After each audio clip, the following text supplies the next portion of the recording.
Hello, my name is Eric Donatha, and via this presentation of a stream of creative consciousness critically considered, I will introduce my positions and practice as a photographer by sharing a flow of some of my inspirations, images, and ideas with you. In looking at my work, my first agreement would be with Parmenides' philosophical dictum of ex nihilo nihil fit, meaning nothing comes from nothing, as well as with Anais Nin, who in her 1961 novel Seduction of the Minotaur echoed the Talmudic insight that we don't see things as they are, we see them as we are. So let me briefly outline my early background and then proceed therefrom. Like Picasso, I think that it's interesting to see like a child, and my earliest childhood encounters with photography were the pictures that my parents made of each other and of me in Moscow in the 1960s. My mom says that she hand-processed and printed all of the film, and that the first time she took me to a photographer's studio, I didn't want to look at him or let go of her. In the 1970s, we moved to Ghana, where in the 1980s, I rediscovered photography when my girlfriend lent me her late father's camera. Fortunately for me, her foster father was an avid photographer too, who almost immediately became my sensei, mentor, and lifelong friend. Initially, I thought that photography was an alternative to drawing, a mechanical shortcut to painting truly realistic images which have fascinated me since my childhood. I figured out its basic technical functions, and hopefully, like often attributed to Michelangelo, I am still learning about its artistic possibilities. Most of the photography that I could find in Ghana back in those days was in well-thumbed copies of fashion and lifestyle magazines, and there, some of my early favorites were such photographers as Herb Ritts, Mario Testino, and Steven Meisel. But my core references are from the character of paintings by such artists as Ilya Repin, Awazowski, Rembrandt, Delacroix, and Bogdanov-Bielsky. The contrapposto of the sculptures of Michelangelo and Rodin, the narratives in literature by Pushkin, Jules Verne, and Jack London, as well as the flow and feeling of the poetry of Khalil Gibran still speak to me, just as the music of Tchaikovsky and Bob Marley, which always moves me. I've learned from the verve of both classic and contemporary dancers like Baryshnikov and Crazy Legs, and the applied philosophy of martial artists like Bruce Lee and Morihei Ueshiba. The work of designers like Azedan Alaya and Yohji Yamamoto continues to inspire me. And last but not the least are the architects, especially my father, who among other things introduced me to the work of Frank Lloyd Wright and Le Corbusier, and taught me invaluable lessons in chiaroscuro, form and function, proportions, foreshortening, and perspective. Some of my earliest photographs were of family and friends, as well as flowers and coastal scenes, and I'm still fascinated by familiar feeling faces, flamboyant flora, and the entire spectrum of marine and coastal imagery. In the 1990s, I was introduced to Brian Lanker's work in his I Dream a World book and exhibition, and to this day it really inspires me, as do the vistas of Ansel Adams, whom I discovered a bit later and still learn from.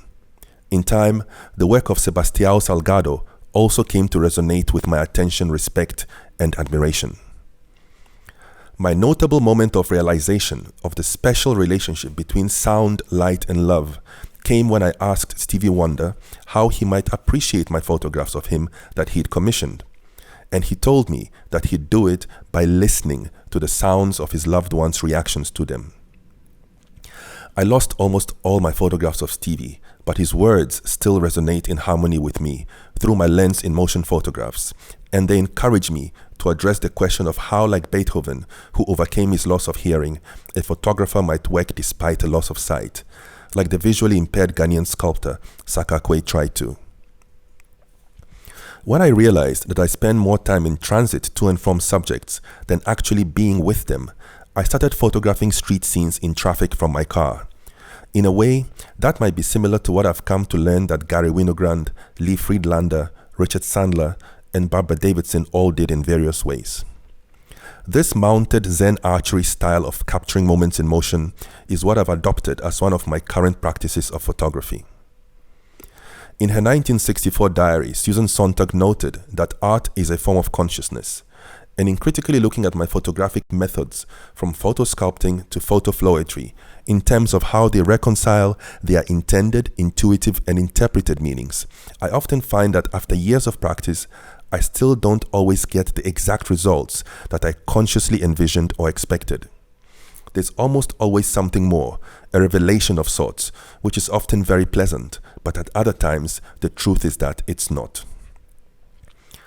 Pondering my photographic intentions, perceptions, and interpretations has encouraged me to read about how we think and see at both our conscious and subconscious levels. In this regard, the work of Tornore Trendis in The User Illusion, as well as that of Carl Jung in Man and His Symbols, and more recently Roland Barthes in Camera Lucida, have been of great interest and benefit to me via their wealth of informed insights into how images are created, constructed, and construed by and in our hearts and minds. Early on in my practice of photography, I learned the distinction between making and taking pictures, but nowadays I often synthesize these two approaches and let them flow together by allowing myself to accept things as they appear to be in the moment. I'd say that in instances of both slowly structured and suddenly spontaneous photographs, this confluence corresponds to Sun Tzu's advice regarding terrain and tactics in The Art of War, and Louis Sullivan's thought on form follows function in his 1896 article, The Tall Office Building Artistically Considered.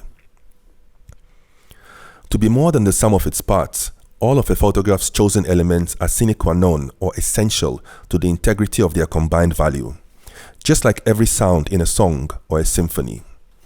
I see the universal mathematics of ratios, resonance, and reasons reflected in the logic of how all things work together for good in an image. The meaning, message, and method of which primarily inform each other in that sequential order, regardless of whether they are consciously authored and appreciated or not. So in order to functionalize my photography as true liberation pedagogy, I position my work at the intersection of love, light, and logic by incorporating authenticity, integrity, and introspection into my practice through the triple filter of what I call the relationship equation of love equals truth equals beauty. Because my overarching vision as a photographer is that the psycholinguistic power of my images will serve to help those without access to them by inspiring those who do, to ethically contribute to ensuring inclusivity, sustainability, and justice for all. In conclusion, I'd like to, as it were, reframe the words of Gary Winogrand, who said that you have to be your own toughest critic, and you only learn that from work, from seeing work. Thank you.